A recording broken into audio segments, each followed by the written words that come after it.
Good afternoon. Welcome to our webinar, Website Planning 101. This webinar is being brought to you today by SCORE Silicon Valley, one of 300 chapters of the National SCORE Small Business Mentoring Organization.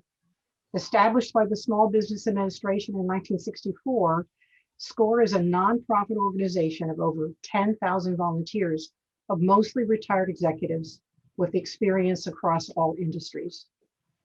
Our mission is to support the establishment and growth of small businesses and nonprofit organizations. Silicon Valley SCORE is one of 5 chapters in the San Francisco Bay Area. We provide free mentoring to anyone who requests it as often as requested. We also provide educational offerings such as this one and many others across the spectrum of small business topics. Please take advantage of our free mentoring by going to score.org and requesting a mentor, either by zip code for mentors close to your location, or by keyword search for the mentor's industry and experience. Today, we mentor by video, phone, or email, and we'll return to in-person mentoring when we can all meet in person again. Jessica Baldwin is our guest speaker today, along with Randy Barber from Cardsetter. Jessica is the co-founder of Cardsetter, a website platform with custom design and setup included. She's been helping small businesses launch successful websites for over 7 years. She's also spent more than 10 years growing her own successful blog and entertainment website for Billings, Montana. Jessica's been on both sides of the website development as the client and then later as the development company, giving her a robust understanding of the entire process. Please use the Q&A function of our video meeting to enter any questions that you have during the presentation. Thank you, and over to you, Jessica. All right, so hi everybody, I'm Jessica and welcome to Website Planning 101. Thanks for registering for this webinar and for being here today. So here is what we'll be covering today. We'll discuss why planning out your website is so important, and we'll cover the common pitfalls to avoid. We'll talk about what we call a minimum viable launch point. And then we'll get into the 4 main steps for planning out your website. Finally, we'll review how to choose your website platform and provider. And then at the end, we'll have time for questions. I'm your host today, and Helen gave you most of my background. But basically, I've been both on the client side of having a website built. When I started Billings 365, I hired an agency to build that website for me. So I definitely understand the pains of starting a business and getting a website built for it. And then later, I ended up being a partner in a website development agency where we did WordPress custom websites for our clients. So I learned a lot about the client's needs from that side of the business as well. And then later, my website developer and I started brainstorming on a new vision for Billings 365, which was the website that I owned. And I was finding myself really frustrated in the tools that were available. And so he and I came up with the idea for Cardsetter to be this new, easy to use website platform to save website owners time and money. I also have Randy here with me today, and she's going to help me with the Q&A. Randy, would you give everyone a little bit of your background as well? Yeah, hey everyone, my name is Randy. I am based in Houston, Texas. I'm a small business owner as well that has gone through the whole process of website planning, development, and choosing a platform. So excited to connect with all of you today. And I also want to share, I'd love to give a little shout out to SCORE. If any of you are not using the SCORE mentoring, I think it's such an amazing resource that's out there. I at one point was looking at possibly franchising my business and didn't even know where to start. And I contacted SCORE. At the time I lived in Billings, Montana. And they said they didn't have anybody in the direct area with mentoring available in franchising. And so they connected me with mentors all over the United States. I ended up talking with 4 or 5 different mentors all across the US and got so much knowledge shared with me that I'm really passionate about SCORE. And so if you're not using SCORE mentoring, you guys should definitely check it out. Plus they offer all these amazing webinars as well. But excited to have everybody here with us today. I'm going to be monitoring the Q&A, and so go ahead and drop any questions in there as we go. If you want to share anything about your business and where you are in your website journey, that's really helpful for us too in answering your questions. So thanks for being here with us, and I'll be watching the Q&A and look forward to connecting with everyone. Okay, so first of all, why is planning out your website so important? So whether you're building it yourself or working with a pro, it'll help you gain clarity on what you and your customers need from your website. It'll help you prioritize what is most important. It'll help you make better choices for your specific needs. It'll help save you time and money, and it'll actually streamline the process so that you can launch your website faster. So that brings us to our common pitfalls to avoid. So the first one, design before planning. So we see a lot of business owners put the cart before the horse with a focus on design before planning out their website. So for example, you might start checking out designs and themes before you know what your website needs to do or what assets you have available to make that design happen. So oftentimes when we're looking at templates or designs, they have, maybe some professional photos on the website. And all those photos have a similar look and feel, similar colors in the photos. And the photographs are actually what's making the template look amazing. But if you don't have that same type of photography to go in that template, the design just is not going to look as good. Similarly, the design might have specific places for copy and headlines, and you don't know what copy you have available yet. So you want to design your website around your needs, around the assets you have available in your own copy, not try to make your business fit into a pretty template. Along those same lines is choosing a platform before you've made your plan. So when you plan first, you'll have much better framework for matching your specific needs to the platform with the features that will work best for you. And same thing, choosing a designer or developer before you have a comprehensive plan is a mistake, because if you plan first, you can enter those conversations with your very specific requirements. You'll get a better estimate from the professional, and your project will cost less and move along much quicker because you're giving them all of the details up front. So they don't have to go back and forth with you on every little detail, which makes it go faster and cost less. And I will tell you, with all of the websites that we have done with our customers and with clients, it's really the place they get held up is by not having content and not having a plan in place. It's when you haven't made those decisions up front that things will stall out and make the project take much longer. Okay, so now that we know why planning is important and what pitfalls to avoid, I want to talk with you about what we call a minimum viable launch point. So in working with hundreds of business owners on their sites, I've seen projects completely stall out because the business owner will be stuck on one specific page or section of content for their website, or they just don't have time to get to that content right away. So you want to try to avoid this by focusing on your minimum viable launch point.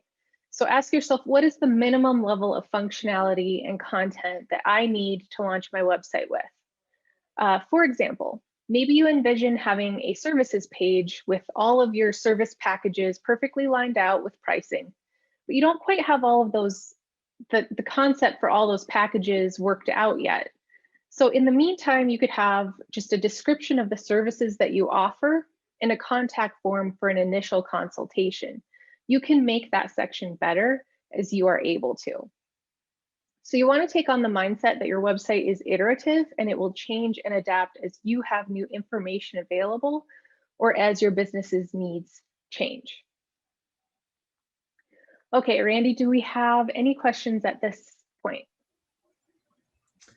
We do have a couple. What is easier / effective and easy to use, GoDaddy.com or WordPress? Well, yes, so it depends. GoDaddy does have a website builder platform. GoDaddy is originally known as a place to register your domain, but they do have a website builder as part of their product suite now as well. GoDaddy websites can be easy to set up, but as with any website builder, sometimes they can be frustrating and limiting in functionality or in being able to make them look the way that you want. Now, on the other side is WordPress, which is probably more complicated. And if you choose to build it yourself with WordPress, it's probably going to be more difficult for you. Although WordPress does also have WordPress.com for a website builder product as well.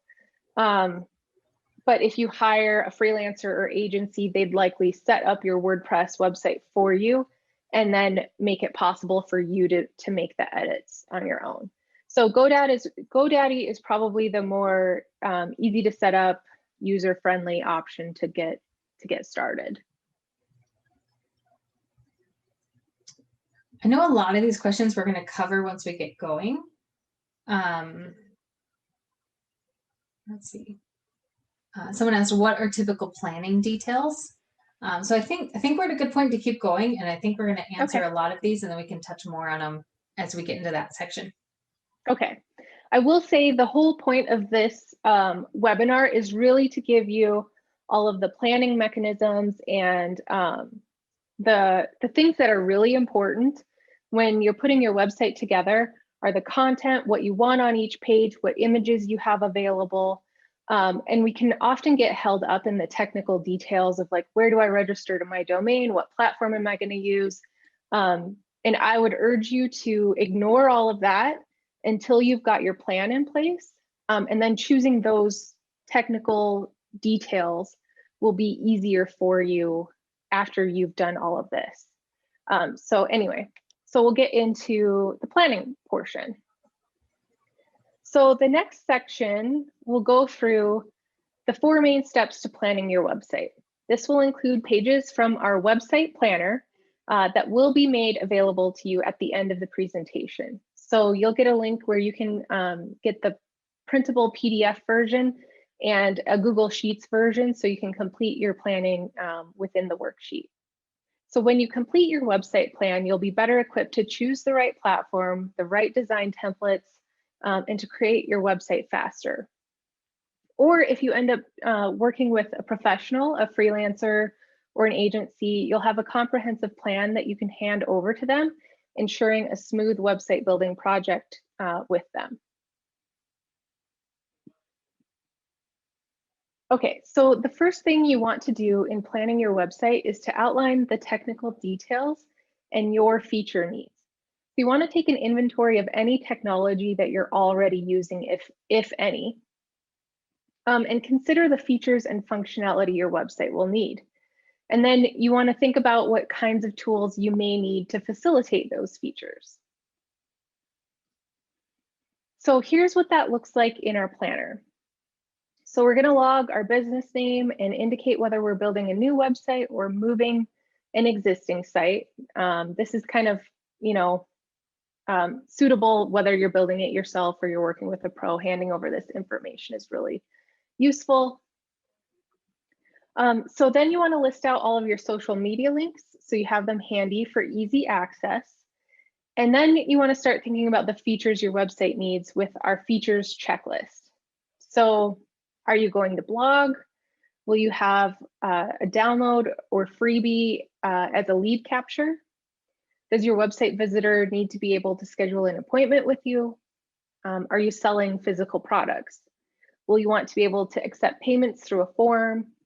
Do you have a membership program?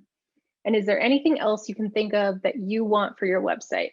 It's time to start thinking about those things, and you don't have to have the specifics of how you're going to do that just yet, but you need to know that you will want to do those things. So if you are going to take payments on your website, you will need a payment processor. So If you are already using one of the following, like Square is very popular, PayPal, you can log that here and plan to use that for your payments functionality. If you don't already have one, my recommendation is Stripe because it works with nearly everything and it's easy to set up. Okay, so similarly, do you already have an account with an e-newsletter? So maybe you're already sending out newsletters for your business and you have an account with MailChimp or ConvertKit or one of these listed here. If so, you can take note.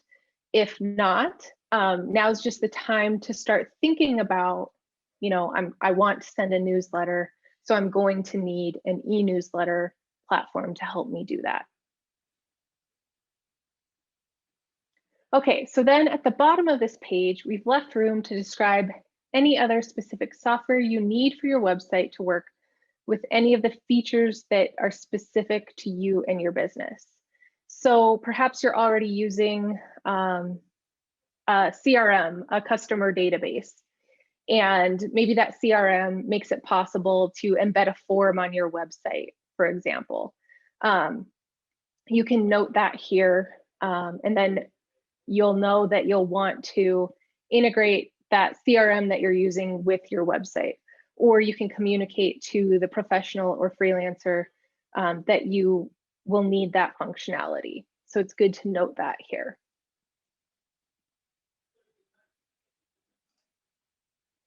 Okay, so if you're creating a website, you'll also want to track your website visitors. So you can do this with a free tool called Google Analytics, and Facebook also has a tracking pixel as well. You can sign up for both of these services for free. Both are important for marketing your website. They can track your traffic, conversions, and more, so you can actually see which pages are most popular on your website. And then later, if you decide to run Google or Facebook ads, you can use that tracking to retarget people who've visited your website. And so in our planner, we've made space for you to log those tracking pixels. And we've also provided directions on how to get those accounts set up.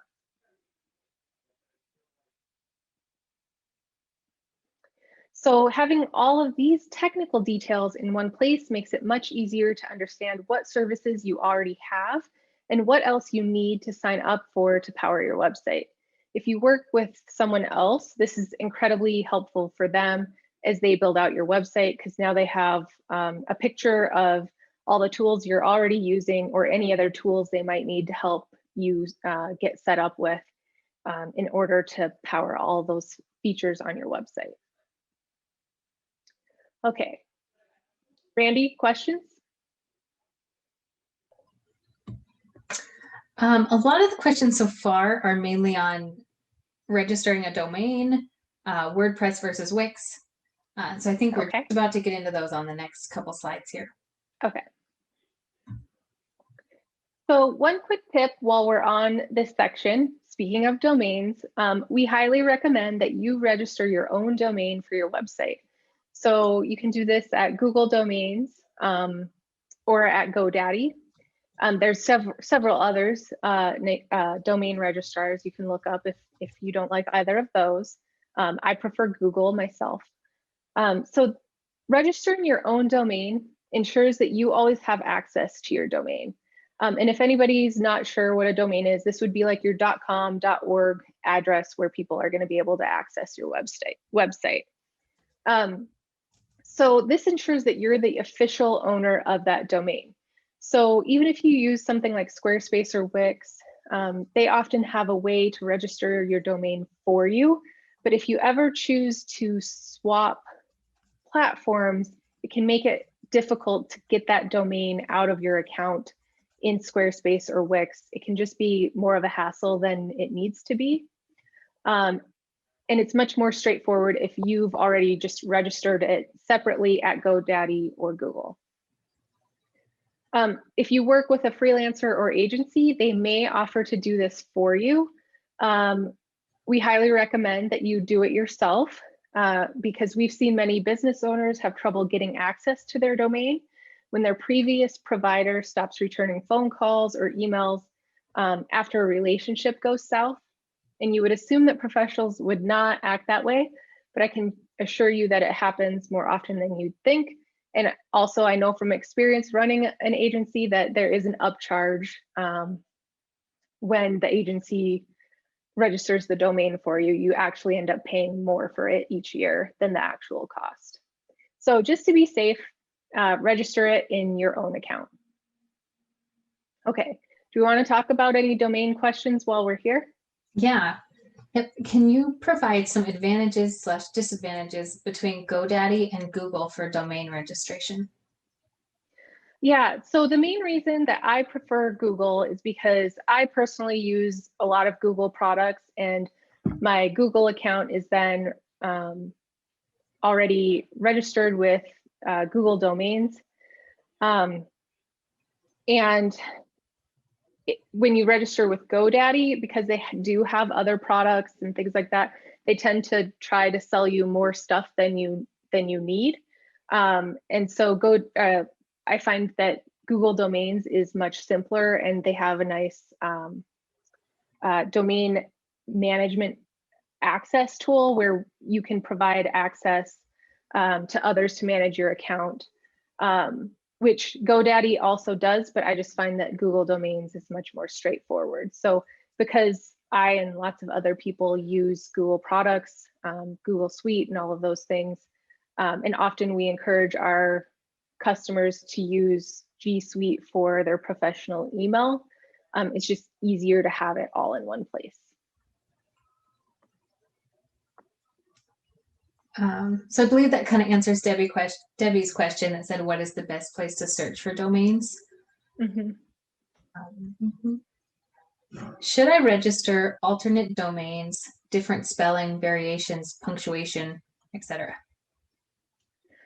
I think that depends on how likely you think your customer is to put in that misspelling. I would say if the misspelling is common, then it might be worth paying the $12 a year to have the alternate domain.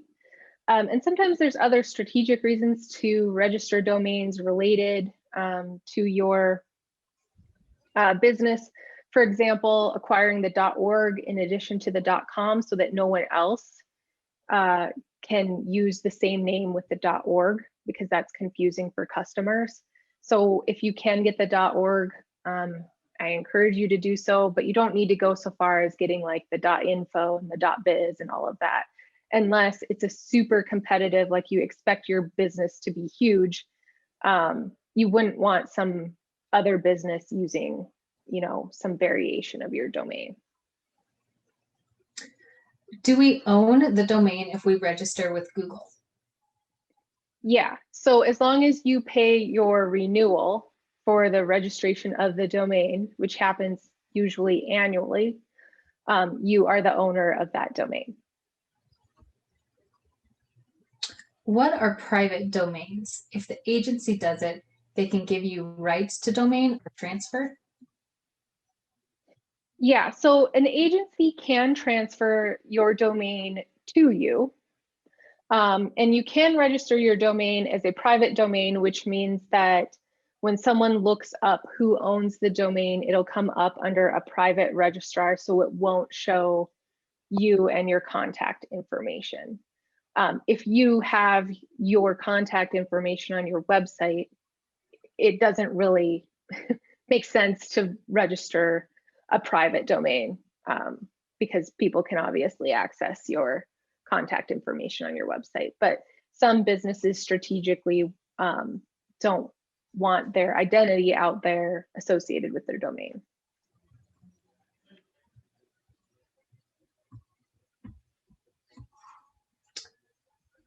I think we're going to keep going. I think we'll touch on the rest of the difference between WordPress and Wix and some platform questions as we go. Okay. Okay, so the next step is to log some business information.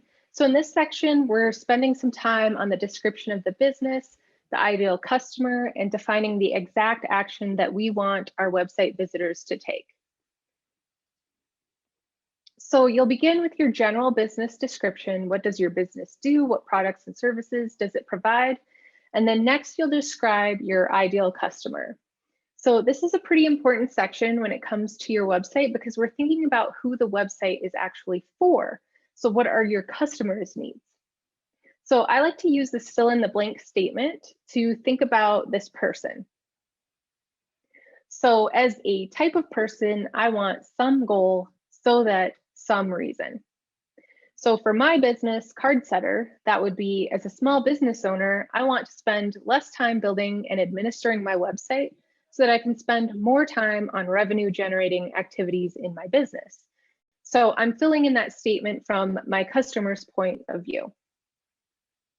So for a financial planner's ideal client, it might be something like, as a busy 30-something, I want to invest in my future so that I can retire with a home on the lake. So when we describe who our customer is and what their desires are, it helps us design the website and our copy around their needs. Also on this page, we have space for your key benefits statement. So why is your business the best choice for your ideal customer?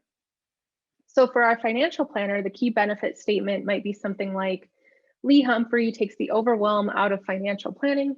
He'll help you take simple steps to achieve your big dreams, beginning with just 30 minutes of your time to get started.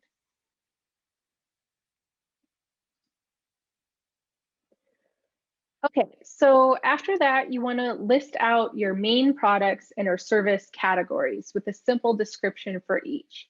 So this will be important for easy reference when you start planning out content and organization of your products and services. So then we also have space for the primary action that you want your website visitors to take. And that's going to be different for each business. So you may want them to request a quote, sign up for an initial consultation, buy a specific product, sign up for your free resource, or any other number of things. So what is the number one thing you want them to do when they hit your website? This is your call to action. And you want to plan your website around helping your visitors to take that action. Okay, any questions on that section, Randy?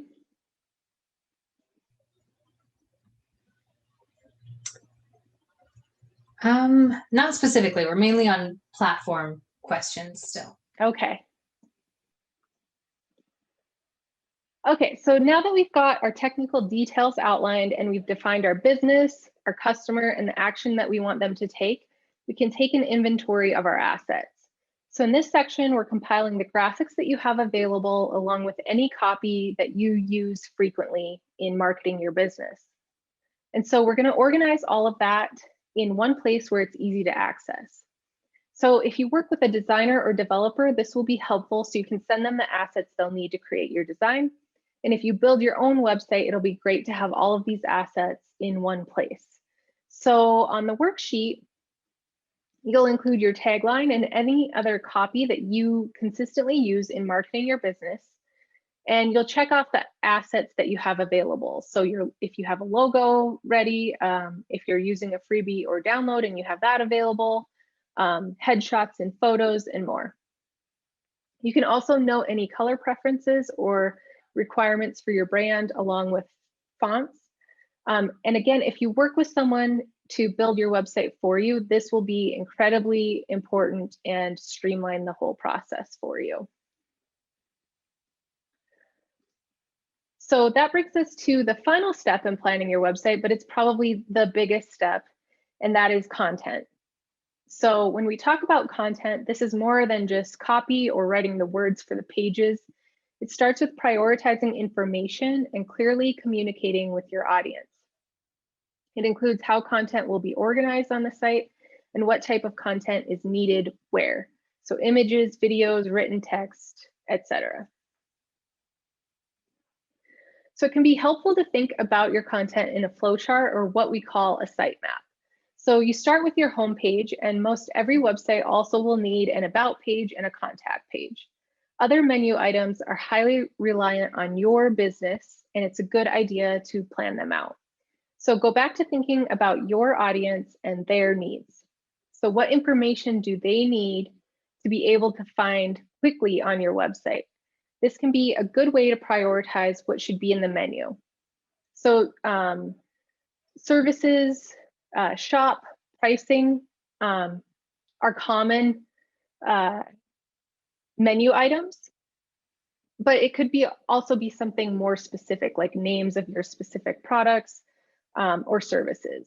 So for example, if you were an accountant, you might have a section for bookkeeping and another section in the menu for tax preparation.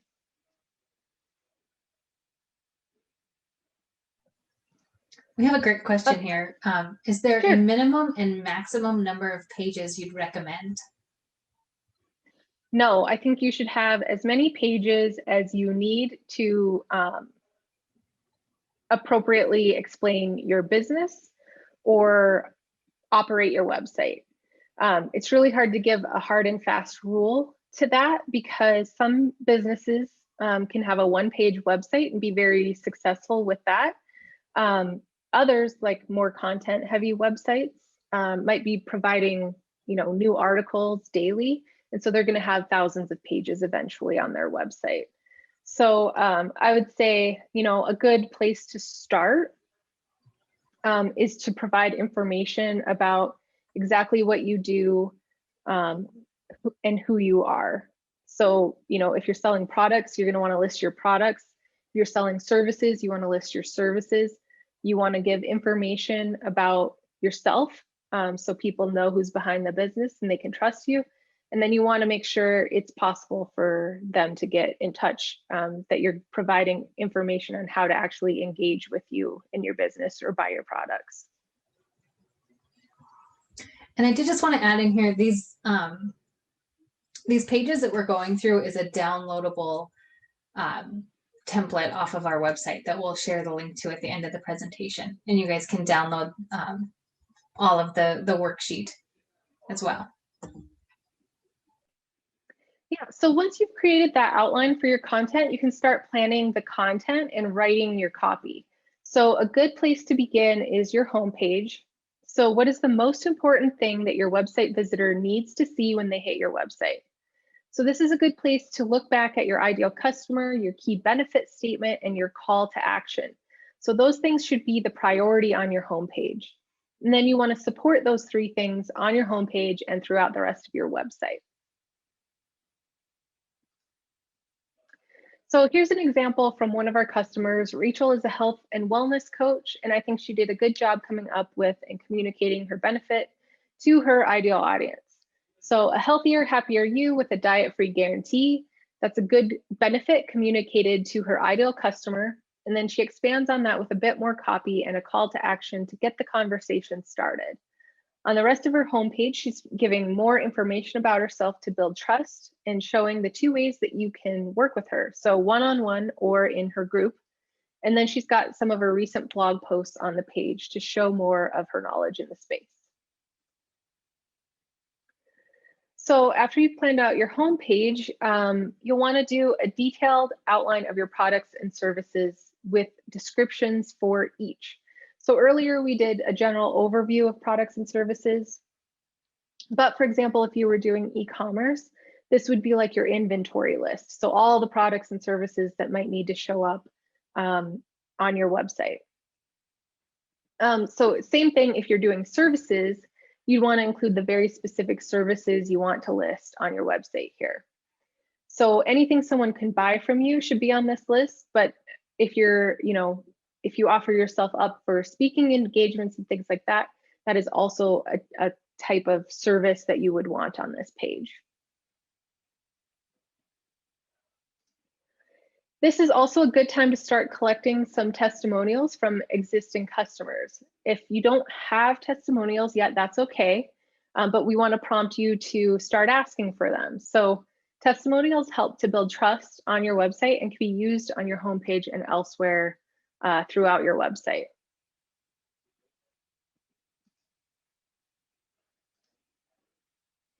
So in the planner, we've included several generic worksheet pages for your content.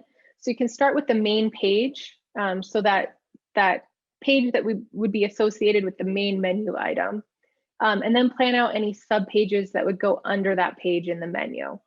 You can log notes for what you want within those pages and write the copy that will go on the page. So your About section should include information about you and your business. So if you have several people within your business, you might also have a team page that's under your About section. So this is where you build trust with your customers by describing your business's background and experience. All right, the contact page. So you want to make it easy for your customers to contact you. So every website should have a contact page, but you don't want to stop there. So think about your ideal customer and how they would want to get in touch.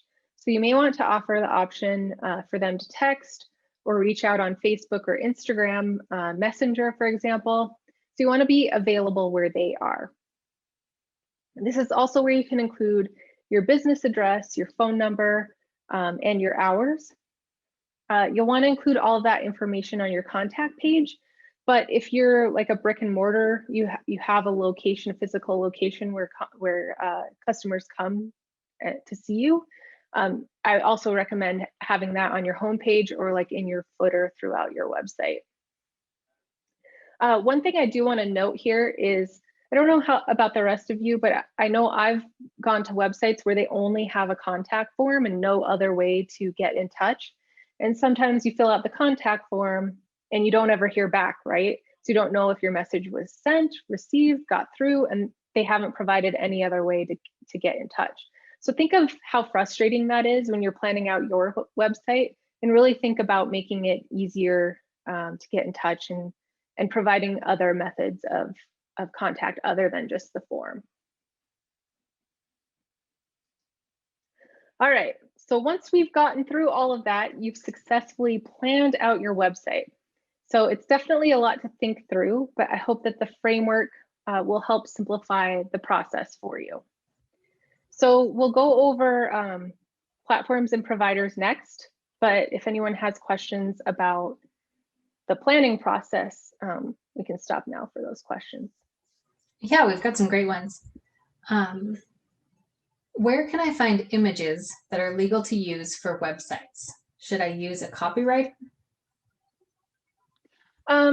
Yeah, so there are a few free solutions if you're looking for something for free. Unsplash.com is one, and there's another called Pexels, and it's PEXELS.com. So those have free images that you can use, as well as I think there's one called Pixabay, so PIXABY.com. So those all have free images that you can use.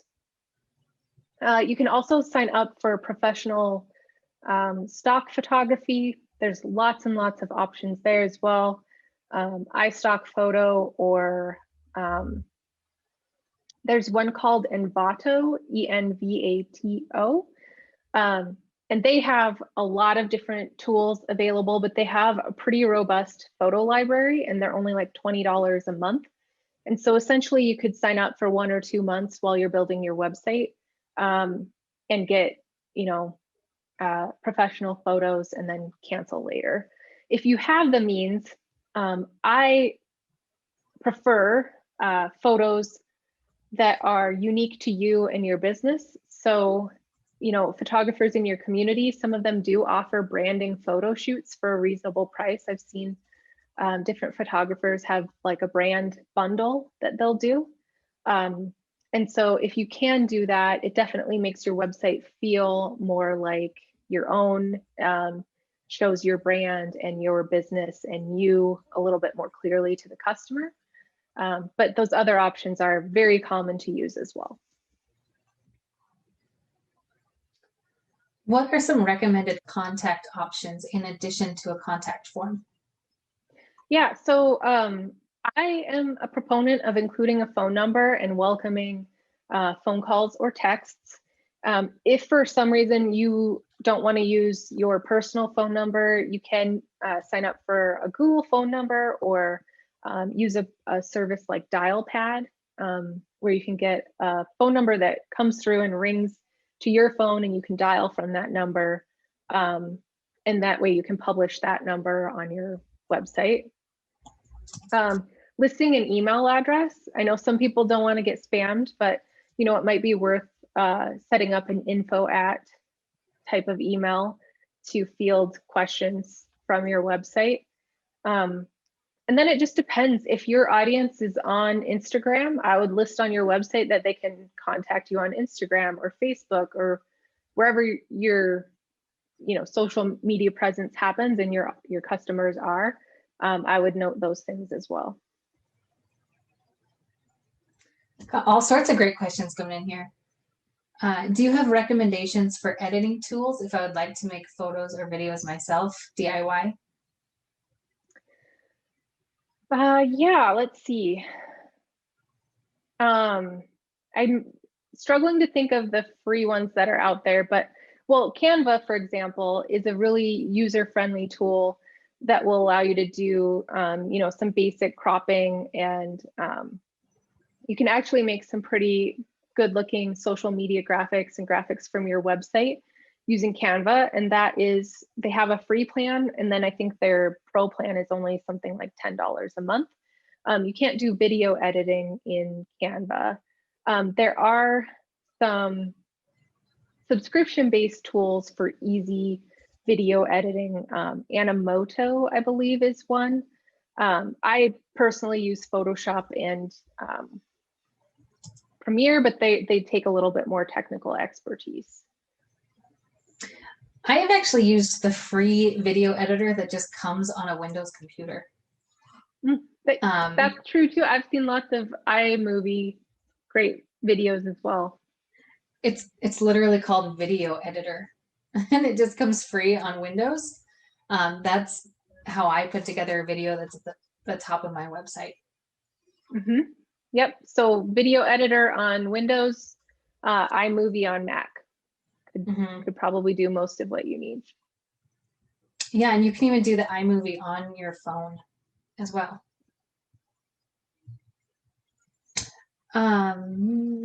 Do I need to add a privacy policy? Yes, I recommend that you add some type of privacy policy.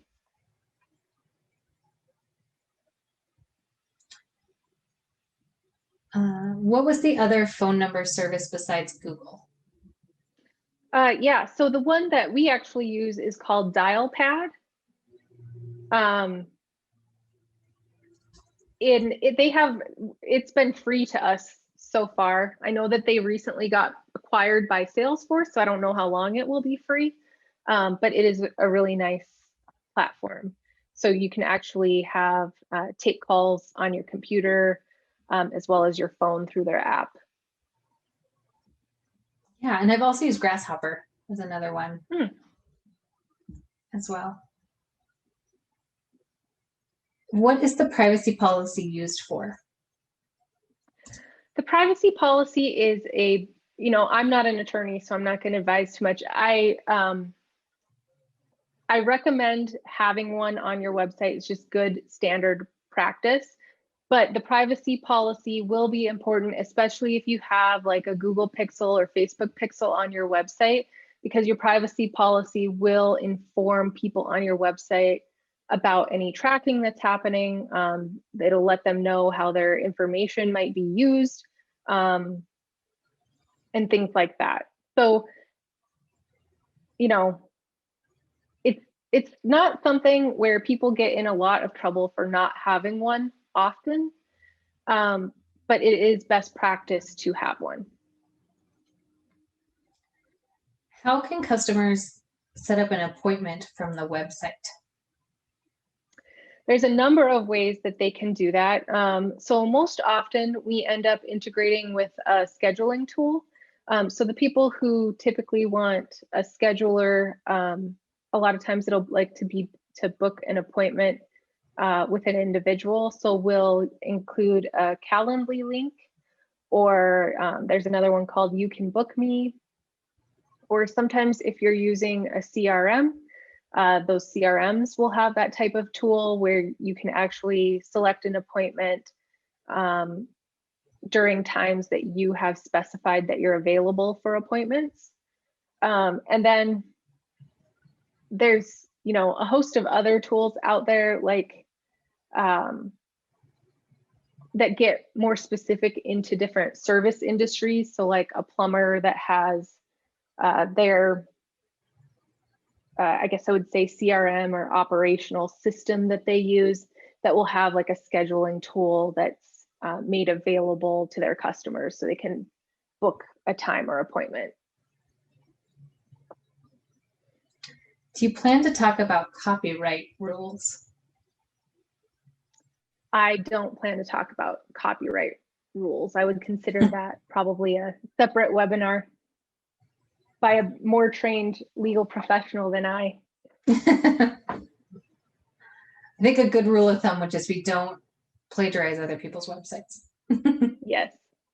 Yes, don't copy paste text from other websites or sources. Don't grab photos. That's a good point. Unsplash, Pexels, those websites that I mentioned, those websites are free, have photos that are free to use. You don't ever want to do a Google search and grab an image because it is most likely protected by copyright. So don't do that. We'll take one more here before going on. What type of lawyer should you contact for legal website questions? I think a general business counsel attorney can do that type of stuff for you. There are also, you know, Rocket Lawyer will give you some basic policies if you're comfortable with that. If you're in a really, you know, serious professional business and you have the means, then of course, hiring a specific attorney professionally is probably the better way to go. Okay, let's get on to platforms. We've still got a lot of questions on platforms. Okay. Okay, so let's see. So these are a few questions to ask yourself when you're considering a platform or provider. So will it grow and adapt with your business? Do I want to spend my time or my money, and what is the value to me? Because the different options are going to have different costs, and it's going to be either time or money.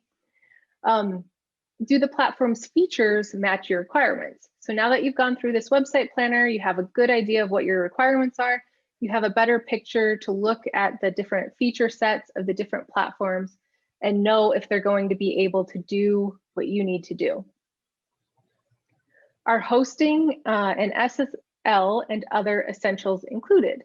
So an SSL is a security certificate on your domain. It's just a security measure for your website that's basically required by Google these days. So it's an essential thing to have. If you choose a website platform, do-it-yourself option, like Cardsetter, which is our platform, like Wix or like Squarespace, a lot of times they include that SSL on your domain. If you hire someone to build your website for you and they build it on WordPress, then you would need that SSL separately, which you can buy through GoDaddy or Google Domains when you register the domain. But they are about $100 a year typically. And so having that included is a nice benefit. Do you have access to make edits to your website on your own? Obviously, if you choose a do-it-yourself platform, you definitely have access. If you choose a freelancer or agency, that can vary. So sometimes they'll give you access to make certain edits, but not others. So it's just something you need to know before you sign on the dotted line for a platform or an agency freelancer. What is the cost of future change requests? So with do-it-yourself platforms, you'll be making the changes. How easy are those changes to make for you? How much time does it take you to make those changes? That is a cost. You know, every minute you're doing something other than generating revenue or doing the primary functions of your business, you do have a cost associated with your time. If you choose an agency or freelancer, they often will have hourly rates for change requests or support issues. And those can be anywhere from, you know, $65 up to $150, depending on the company that you choose. Again, how is support handled? Is there a cost? If you choose a do-it-yourself platform, they may have a support system where you can ask for help, and at different subscription tiers, there may be, you know, email only support with a 48-hour turnaround. Or if you go up, you know, you might get phone support added in a different tier. So understanding what the cost is, if there's a cost, or what the turnaround time is in the plan that you enroll in is important. What happens if you want to switch? So this one's pretty important. How easy is it to switch if you want to change providers later? So on some of the do-it-yourself platforms, this can be a little less intuitive or not possible in some cases where they don't provide an export of your content. You would have to manually move all of your content from your old platform to the new one. Or they might be able to provide an export of all of your pages. So, you know, you just need to understand if it's possible to switch if you want to. And same thing when you sign up with a freelancer or agency, make sure in your contract you understand what happens if you cancel with them or want to switch providers or move your website to another host, like all of the implications associated with that.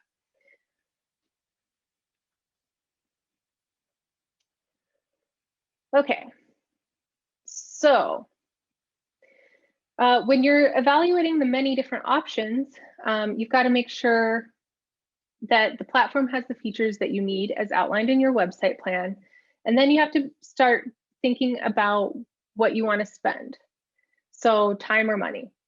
So if you go with the do-it-yourself platform like Squarespace or Wix, the primary benefit is the cost savings, right? They're low cost in terms of money.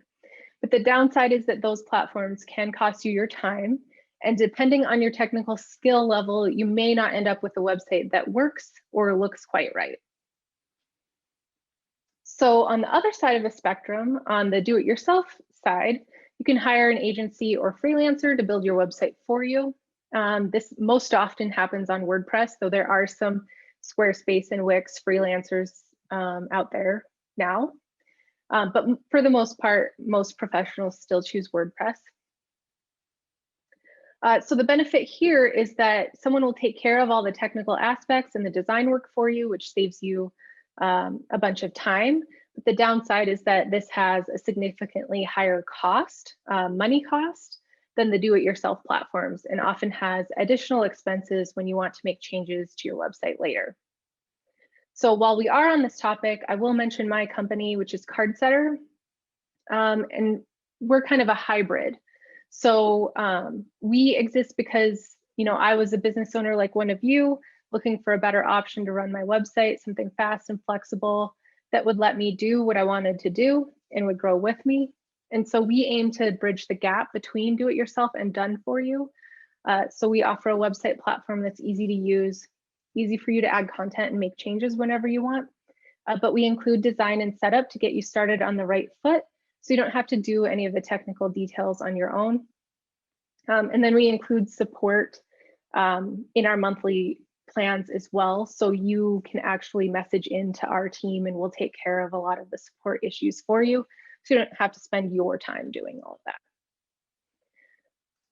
So I know we've covered a lot of info today, and so we can go over more questions. Here's the link to download the workbook. I will say I have a lot of experience in WordPress websites. I operated my own WordPress website for some time. I have experience playing around with Squarespace and Wix. I know a lot of you have questions about the specific platforms, which one is better. Essentially, in my case, I found that those do-it-yourself platforms were too limited for the feature set that I needed. And so I moved on from those, but I also did not enjoy using WordPress because I found it very cumbersome and time consuming. And so that's kind of why Cardsetter exists, but I'm happy to answer questions that I can about those platforms if you have questions. All right, I'm going to drop the link to the website planner in the chat box.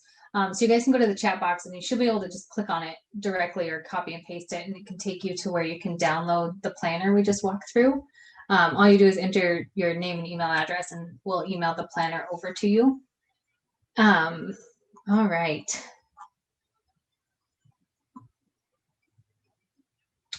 What about websites with forum or online community features? Would you mind to educate us on that a little bit?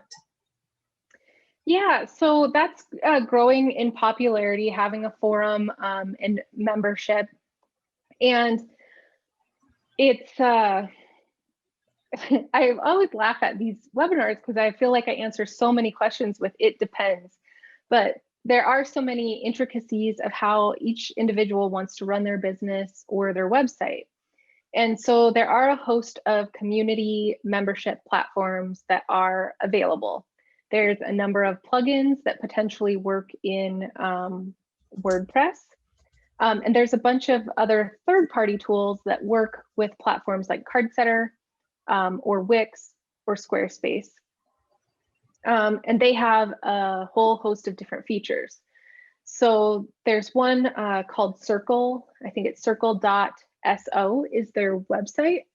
And that one is basically the key use is a forum and chat. It's kind of like a Facebook groups alternative. So you can host live video in there. You can have threaded discussions. You could practically host a course in there. And then there are people who are very specifically setting up their community as a course, where platforms like Teachable might work better, or Podia, where they might have the features that you need. So again, I would go through that process if that's what you're looking for, in a similar way to this website planner, where you outline the features that are really important to you. And then you can look at those different tools and see which one makes the most sense. We also integrate with tools like MemberStack, which does gated content. So if you wanted to have content available on your website that's only available to paying subscribers, you can actually hide that content so that only the paying subscribers can access it. So there's a whole host of different features that people running those types of programs want. And when we're working with a customer who's using Cardsetter, we kind of go through that list of requirements and try to find the one that best suits their needs then. We have another attendee in the chat box that said they like Mighty Networks is another platform. Oh yeah, Mighty Networks is another good one.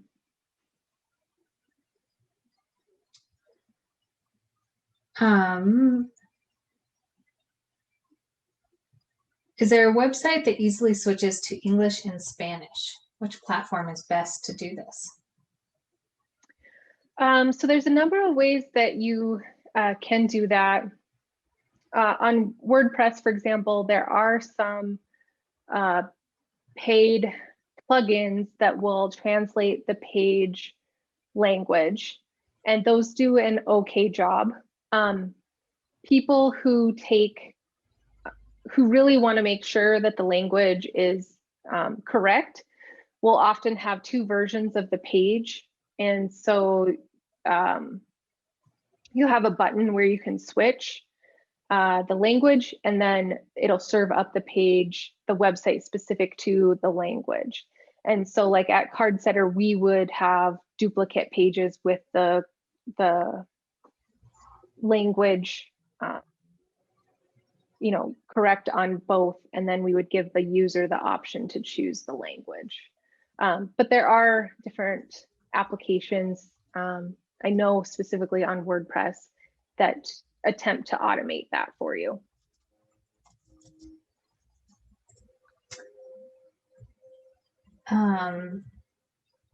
Sorry, we got chat and Q&A going. What about security to protect my website from being hacked? Yeah, so okay, so at Cardsetter and at companies like Wix and Squarespace, typically that security measure is part of your subscription. So because you're signing up for access to the platform and your website is ran on their infrastructure, we have a vested interest in protecting all of our websites and not having our system hacked. And so, security and monitoring is included. It can be different on WordPress, and WordPress does have more security, I guess, loopholes because of all of the plugins and things that hackers can access to get into your WordPress site. And security on WordPress, if you decide to build your WordPress website on your own using the WordPress code base, then you have to host that WordPress site somewhere, and some WordPress hosts will provide security services as well, and they may have support where they can fix the issue that's happened when the hack has occurred. But a lot of times, if you go that route where you're managing hosting for your own WordPress site, you're kind of responsible for making sure that your site is secure and hasn't been hacked and all of that stuff that can happen.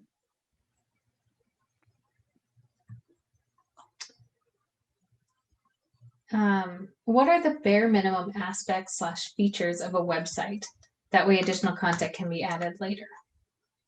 Yeah, so as we talked a little bit earlier, I think, a lot of businesses can get started by putting up a one-page website that says, this is who we are, what we do, this is who we're for, and here's how to get in touch with us. So that's a good place to start. Sometimes it's good just to get something up so that, you have something to send potential customers. You at least have a page that has a way to contact you, has the basic information about you and your business. So that's a good place to start. I guess that would be the bare minimum. And then you can always build on as things become more firm. Because as Randy will tell you, and I will tell you, your business, especially if you're starting a new business, it will change.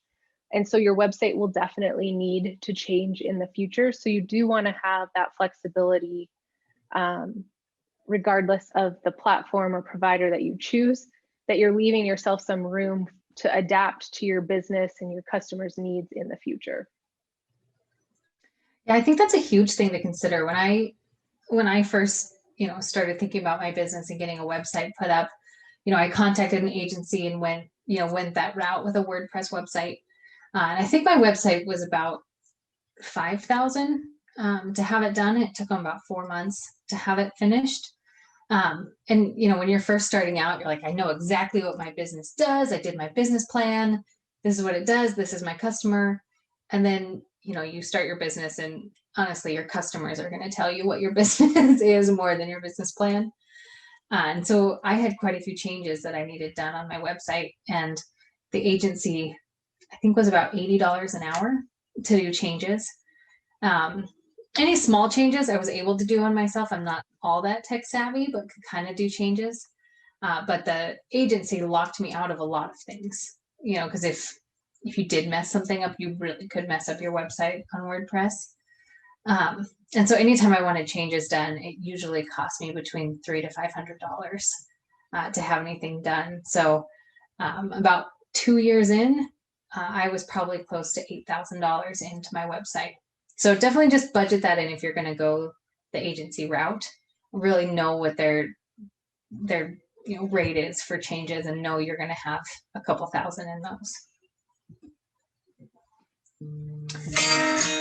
I think another thing to really think about that we haven't talked much on is making sure your website looks good on a mobile device. Do you want to talk a little bit about that, Jessica? Yeah, so about 60% or more of website traffic now comes from mobile devices. And for some businesses, that's even higher, up into the 80%.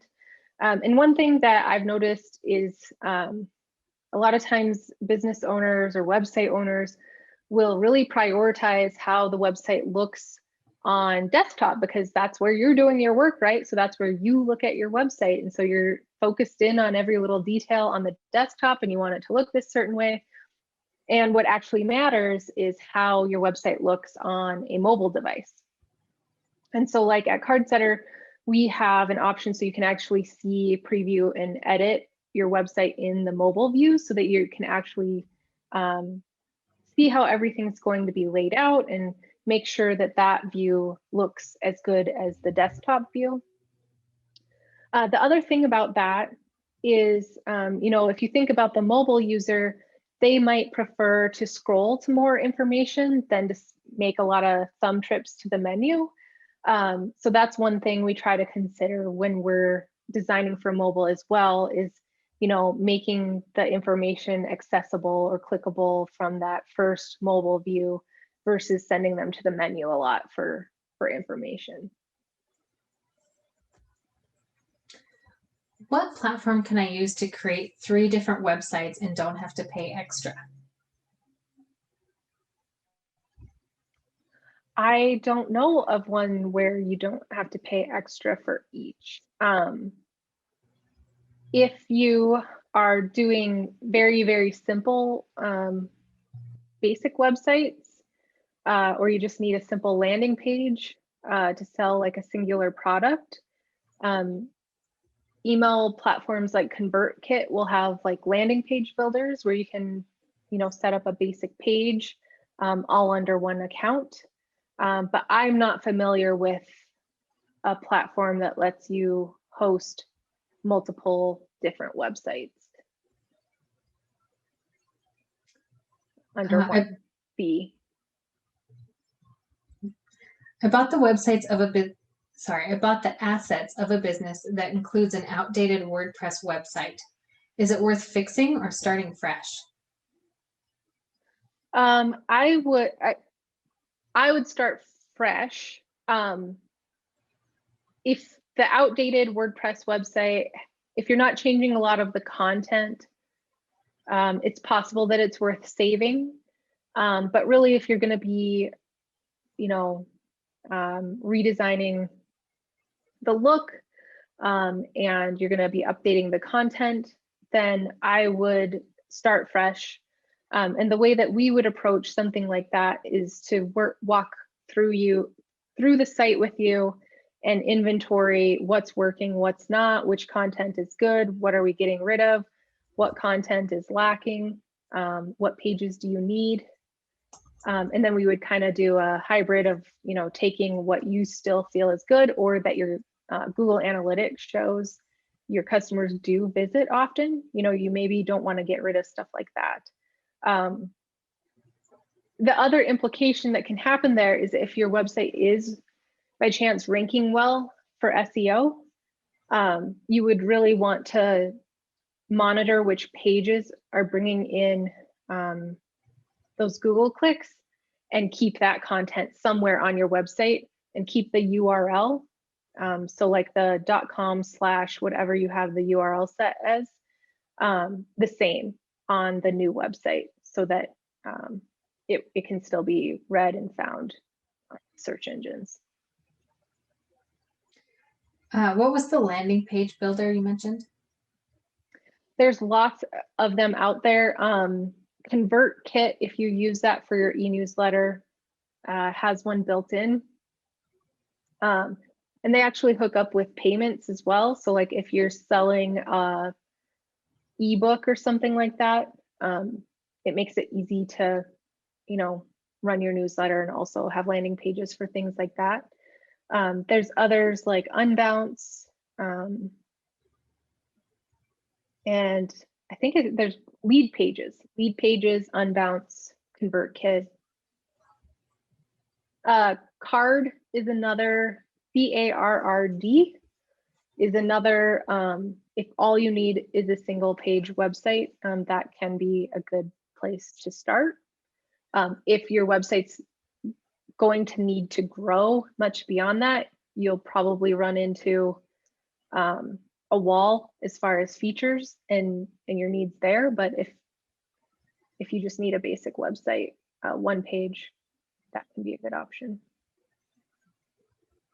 Are there websites that you think are good examples of what you recommend? Most important info first, keeping customer needs in mind, ideal client kept in mind, etc. Yeah, I can send a few links. Anybody who would want that info, if you want to email me, I can put together a list of recommendations and let you know why I think those ones have done a good job. I'll drop Jessica's email in the chat box for everyone. I heard you can create a website in Amazon. Is that good, or do I need to create my own e-commerce website? Yeah, so I'm not an Amazon expert, but Amazon does have different programs. You can sign up as a seller on Amazon, and then you can have your own like landing page with all of your products, I believe. And I believe they also have a program where influencers, for example, can set up their Amazon store with all the products that they recommend, and then they get an affiliate fee on the products that are on their Amazon page. So, you know, my recommendation would be to have your own e-commerce site with your own products. It gives you more control and makes your brand stand out a lot better. But if you want to then also, you know, sell products on Amazon, you can list your products there as well. So you're benefiting from the potential discovery of your products on Amazon, but you're also giving your loyal customers that experience of your own website. And you can also, you know, implement loyalty programs, discounts, things like that when you control your own website. We have one customer, it's called Parker's Hangover Tonic, who does that. We have a website for them, and then they also have their products available on Amazon. What customer management do you recommend? That is going to get really difficult to recommend because it's going to be based on your industry and your specific needs. Pipedrive is one that I have experience with and like. HubSpot has a free version and a lot of robust features. It's more of a marketing tool. So that would be one option. HubSpot does get relatively expensive if you end up needing their more robust features, but Pipedrive is relatively inexpensive and good, flexible. And my headphones are about to lose their battery, so I'm going to try to change my settings here if I can figure out. Well, I think that was our last question. Okay. If I missed any, go ahead and drop one in the Q&A. With both chat and Q&A going, it got a little out of hand for a second, but I think I got them all. Okay. But if I missed any, go ahead and drop it in the Q&A for us. Yeah, and I'm happy to answer questions over email, anything that we missed. You know, I'm not an expert on everything, but I'll do my best to point you in the right direction or provide a resource that can help. All right. Is Jessica a score mentor? Not yet, no. No, but I'm happy to answer questions over email. All right. Well, thanks everyone for hanging out with us today. We hope this was helpful in your guys' website planning process. So this is Helen again. I want to thank Randy and Jessica very much for doing this for our clients. Just want to remind you to take advantage of the free mentoring that you can get from SCORE. When you go on to score.org, you can actually request by name. If you do a keyword search and you find a particular mentor anywhere in the country that you would like to speak to. And if you look at your local chapter people, hopefully we'll soon be back in person and be able to meet with you in person as well. And you can take advantage of as many SCORE mentors as you want, as often as you want. And finally, if you have any questions or comments about our program, we can go to the last chart. You can send to workshop@svscore.org. And we also would love to see a Google review from you, because that helps us get some visibility for other entrepreneurs who are looking for help. So thank you again. Thanks. Thanks, everyone.